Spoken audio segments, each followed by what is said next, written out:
আসসালামু আলাইকুম রহমতুল্লাহ। Base design সেন্টারের পক্ষ থেকে আপনাদেরকে স্বাগতম। আমি আবার একটা নতুন ভিডিও নিয়ে আপনাদের মাঝে হাজির হয়েছি। আজকে দেখাবো ব্যালকনির পিলার এবং জানালার পিলার।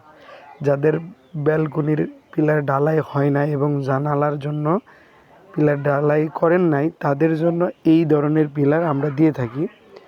আমাদের এখানে দক্ষ কারিগর দ্বারা তৈরি করে থাকি এই পিলার ডিজাইনগুলো।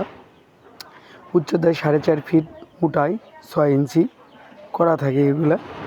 আমাদের সারা বাংলাদেশে 3টি কারখানা রয়েছে, একটি সাভার, একটি আশুলিয়া, একটি বগুড়াতে। আমরা এই 3টি কারখানা থেকে বাংলাদেশের 64 জেলায় হোম ডেলিভারি করে থাকি, হোম ডেলিভারি ফ্রি। আমরা একমাত্র কোম্পানি যে আপনাদের কাছে মাল দেওয়ার পরে এবং মাল দেখার পরে পেমেন্ট নিয়ে থাকি। আমরা বিশ্বস্ততার সাথে এই কাজগুলো করে থাকি। আর নয় দেরি, আজই আমাদের সাথে যোগাযোগ করেন। স্ক্রিনে দেওয়া হোয়াটসঅ্যাপ নাম্বার, ইমো নাম্বার আছে। আজকে এই পর্যন্তই, ভালো থাকবেন। সামনে আরেকটা ভিডিও নিয়ে আসতেছি। আসসালামু আলাইকুম ওয়া রাহমাতুল্লাহি ওয়া বারাকাতুহু।